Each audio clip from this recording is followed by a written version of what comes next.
Hi, everybody. My name is Jared Milrad. I'm the founder of Movie Karma. We're the nonprofit organization that created our podcast here called Rewriting Hollywood, which focuses on diversity, equity, inclusion, and social impact in storytelling. Really looking at the power of storytelling, how it could be a force for social change and social good all around the world. And today, I'm really excited to have a special guest joining us about his really creative project that we celebrated as part of our Show for a Change Film Festival. The project is called Sticks and Stones, and our guest today is Bill Doan, who really had an instrumental role behind the film through something called the Anxiety Project that he created, but also was a voice actor understanding the project. So really excited to talk to him about this project, which looks at essentially the issues around depression, anxiety, toxic masculinity, and a bunch of other themes as well. So, Bill, thank you so much for being on the podcast. Excited to have you on. Great, thank you. I'm excited to meet you. I'm glad to be here.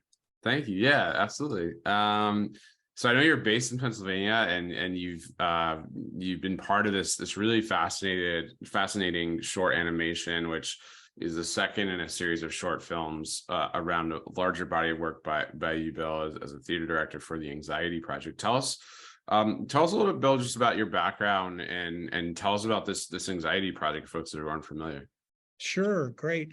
So the Anxiety Project is about 8 years old now, and it has over 1,000 drawings. They're all my original drawings. These 2 short animated films and 2 solo performance pieces that I've toured with quite a bit. First was called My Anxiety, The Anatomy of My Anxiety. That was the first performance piece. The second one was called Frozen in the Toilet Paper Aisle of Life, which was a performance piece about living with panic attacks and anxiety attacks, and which I've done most of my life. I have lived with anxiety and depression pretty much forever. It seems I'm about to turn 64 years old, and so I don't think they're going away. And I've, over time with various, with therapy, medication, but especially drawing, have sort of come to a really good relationship with my anxiety and depression and managed to live with them pretty well. And that, that's kind of was the genesis of the Anxiety Project. I just started drawing, every time I tried to tell people what it was like to live with anxiety and depression, words failed me. And I found that the drawings could express things so much more clearly. And that led to these 2 animation projects, which, working with Cindy White and Alexander White, our co-directors, and Alexander is our animator. Both projects feature they're both hand-drawn animation projects that are completely based on my drawings. And then Cindy and Alexander, worked with me to develop the script from my performance pieces. And then Alexander sort of took the lead in animating my drawings, which brought a whole new dimension to the work for me, and even made me look at my drawings in a radical kind of new way. And then, as you well know, thanks to festivals like yours and podcasts like yours, opened up audiences for me to share the work with and to interact with, that has just sort of really changed the trajectory of my work completely. Yeah, I love that you've been so vulnerable and open about your own, journey with anxiety and depression. I've had my own battles with that as well. I think a lot of our listeners probably have. I don't know if it tends to follow creative people around in particular, or if just many of us obviously are struggling with it. But there is a stigma, as you said in your materials, Bill, around mental illness. Still, unfortunately, there still is a sense that it's hard to be vulnerable, it's hard to be open about these issues. What allowed you, and I love the word you use, relationship with anxiety depression, as opposed to saying I'm just going to get rid of it somehow. What allowed you to be kind of vulnerable and open and honest about this in your own life? Yeah, I think it was a combination of things, really. And certainly therapy helped quite a bit. with that. But there was I mean, the Anxiety Project, one of the catalysts for that was also my youngest sister, who was 40 at the time. This was in 2012, was in a car accident and suffered a severe traumatic brain injury and was in a vegetative state for almost 2 years. And then at the end of that time, we chose finally to withdraw her from artificial nutrition and hydration. And as you might imagine, going through that was a real crisis moment for me in terms of my own anxiety and depression. And it was one of those moments where it was like, look, you either are going to start being honest about this, or it's going to win. The outcome was not going to be good, right? Yeah. And so when I started doing the drawings and first sharing them with people, getting encouragement from folks to, to share the story. And I was really hesitant at first, and even what I disclosed in the earliest work compared to now, over time, it took me a while to really disclose the whole truth and to be vulnerable enough, and that's part of that whole kind of being raised in a really toxic masculine culture, Southern Ohio, Midwestern, rednecky kind of, I mean, I even tell the story that when I was a kid, I had to hide the fact that I liked to draw, because in the one side of my family, it was just not cool for little boys to draw. I wasn't even allowed to, like, I did one of those, in the TV guide where you could draw the little creature at the back of the TV guide. If you're old enough to remember the actual TV yeah, guide. I do vaguely remember that. I know it existed. I do remember it. And so I entered one of those without telling anybody in my family, and I won like this gift certificate thing and it showed up in the mail, right? And like when my stepdad saw it, he like tore up the check and threw it away, and and I got punished for drawing. And so there was a whole lot of reinforcement that said don't do anything artsy whatsoever.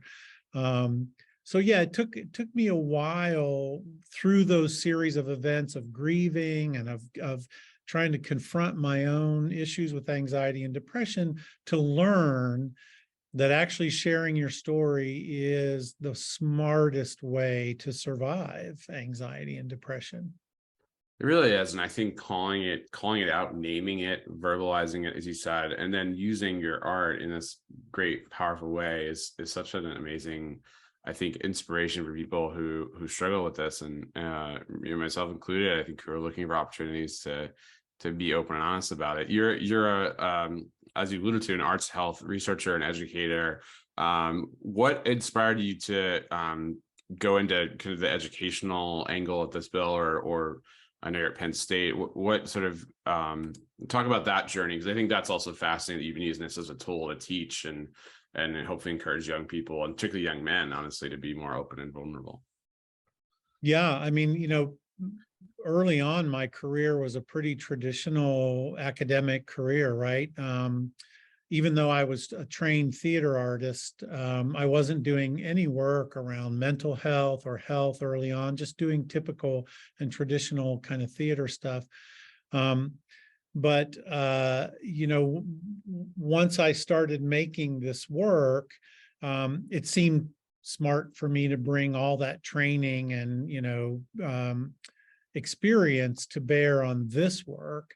And then ending up at a research university like Penn State was the perfect opportunity to kind of build bridges in disciplines where I thought the arts really could make a difference. And, arts and health has become a significant national movement. There's the graphic medicine movement where comic books are being used in training physicians and healthcare professionals.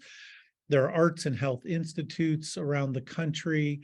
I've done a lot of work with the College of Nursing, with the Hershey Medical School. That intersection of arts and health and wellness is, we just know the body of research out there that tells us that the arts have a significant contribution to make is without a doubt. It's a clear message. Hmm. And so it seemed to me that, you know, even before that, I was interested in theater that was socially conscious, or I did a lot of community-based theater work. And so it just seemed like a natural transition for me to start making work that collaborated with people in the health sphere, particularly in terms of public health, around the issues of mental health and well-being. Um, and universities, I guess for me, one of the big advantages is, the liberal culture that most universities celebrate, allows for you to kind of ignore the stigma issues, right? And Yeah. just say, we're not going to let that stop us. We're going to move ahead with this work. And you get a lot of support to do that. Yeah, it's beautifully said, and I think having that support, I'm sure must be must be nice, especially when it comes to both art, but also these messages around anxiety and depression.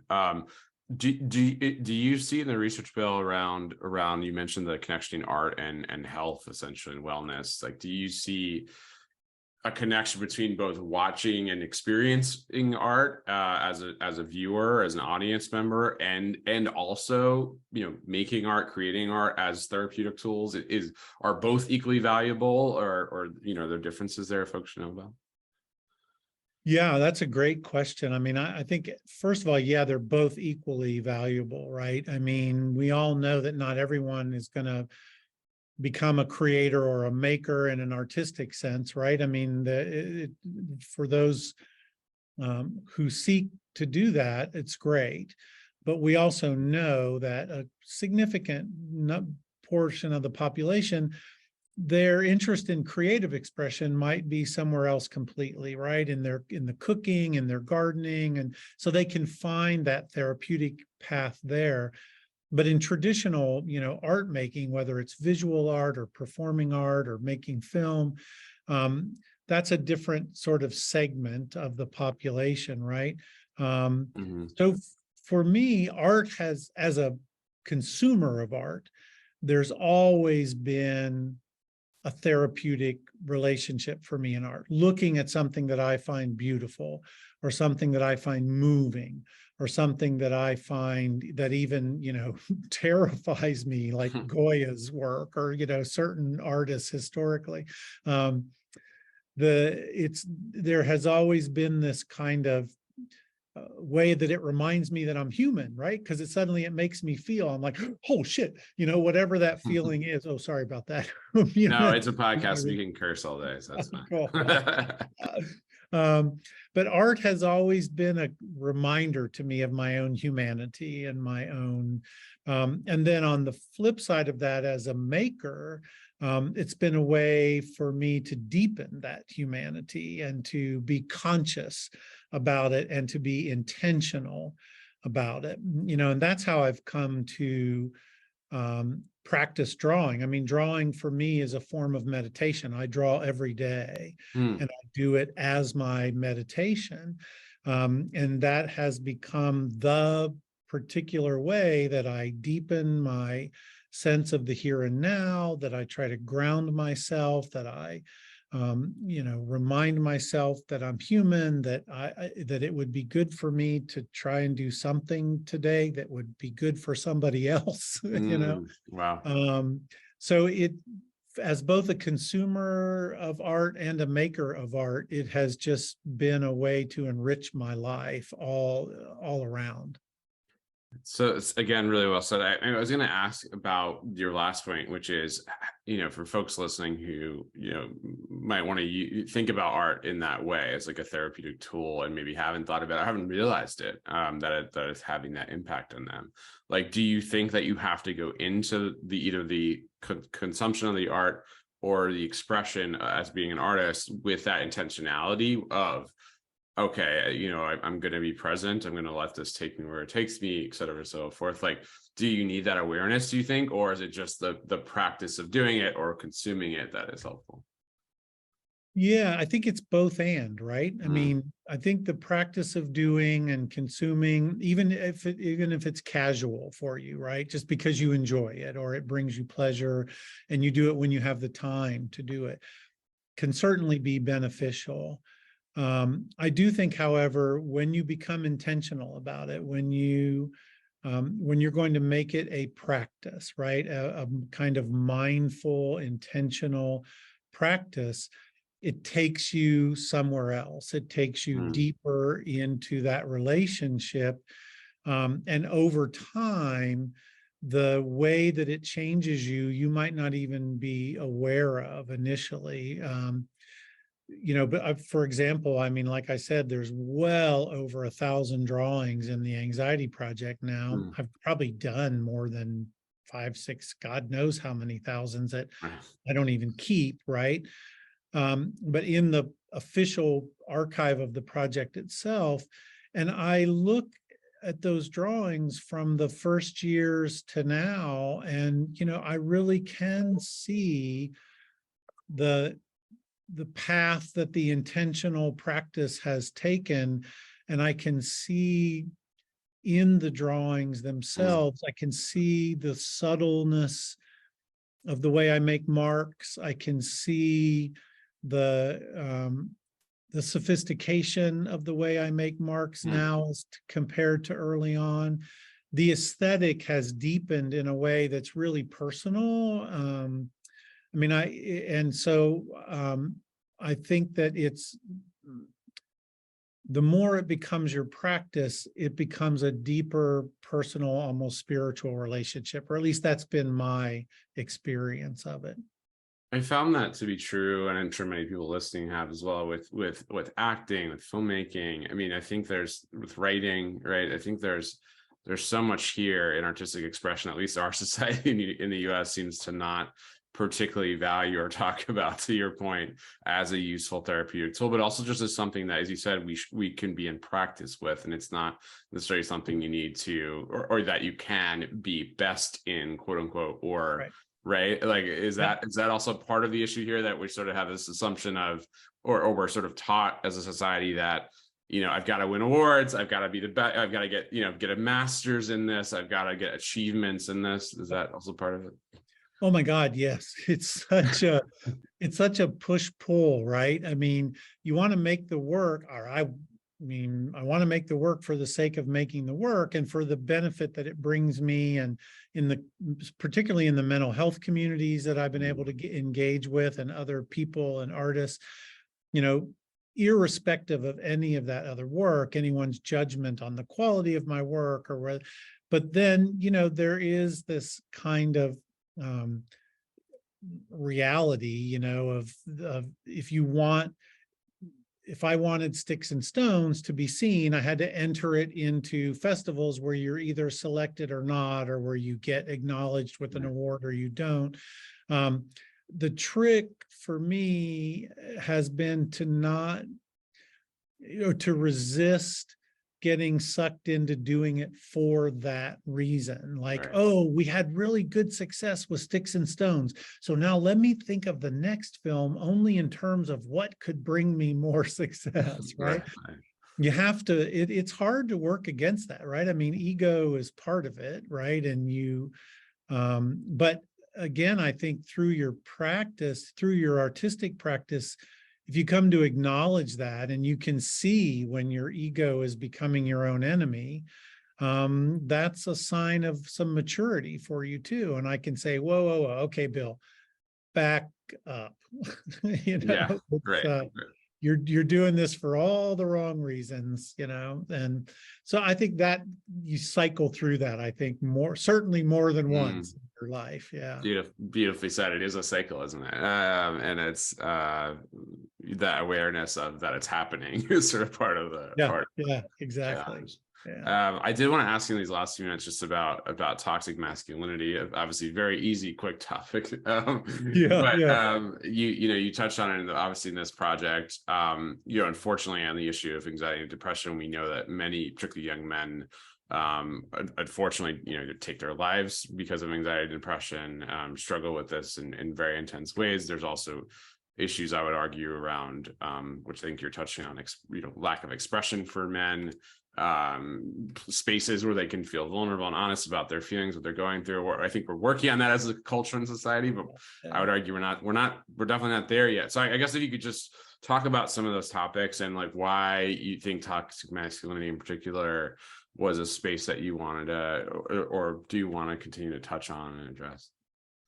Yeah. And, at first it was like, I really didn't want to, right? Because it's like, oh God, it's such a complicated, thick subject, and I am a cisgendered, straight, white guy who, is like, and I thought, do you want to try and be the voice of this? And, blah, blah, blah. So I resisted it for a long time. But in my own work on myself, I had to acknowledge that those notions of masculinity had a huge influence on me. And in fact, at a certain time in my life had me on a path to being a toxic male jerk, asshole. I mean, it was like, so in all honesty, I had to look at this subject and to look at its relationship to my mental health issues, and to try and find what I thought was a valuable endpoint for me, right? And every day we're reminded how we need to keep calling this out, whether we call it toxic masculinity or whatever we want to call it. Right. We need to keep calling it out. I mean, let's look at the last 2 days when, a young Black male and a young white woman were both shot for one ringing the wrong doorbell and one pulling into the wrong driveway. Right. I mean, again, I don't want to oversimplify it, but it's sort of like there is this kind of masculinity out there that is so destructive to. And so, it became an unavoidable subject for me.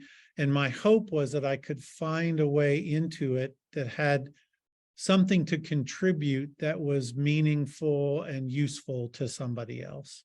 I think it's deeply meaningful and useful. And I think that you're exactly right. There's a kind of hunger for violence, unfortunately, it seems in this country in many ways, right? And we could talk about gun issues, we talk about many other things around that. Right. I just love that you tackled this. My last question for you, Bill, is just around what question we like to ask on an optimistic tone is just what are you hopeful for in terms of, particularly in terms of the impact of this, like the impact of the Anxiety Project, the impact of Sticks and Stones, like what kinds of impacts do you want to have, or do you feel like you are having with this work, and or messages you want folks to really take with them? Yeah, I have. It's been so gratifying that everywhere I've gone and either shared the visual artwork or the performance work or the films, there's been really robust conversation, right? Not just people asking me about my work, but how it suddenly flips into a conversation about masculinity, about mental health, about mental well-being, where my work gets decentered all of a sudden and we're talking about the bigger issues. That's been really gratifying. And so I hope if I can keep sharing the work to stimulate that kind of conversation, that's really important to me. I'm 64 years old. I'm coming near the end of my academic career. I have 2 grandchildren who are, the kind of loves of my life right now. And so the thought that I can do anything that might contribute to a world that's a little easier and better for them to live in, even if I'm fooling myself about that. That to me, that's a hopeful reason to keep making the work and to keep trying to contribute to the conversation.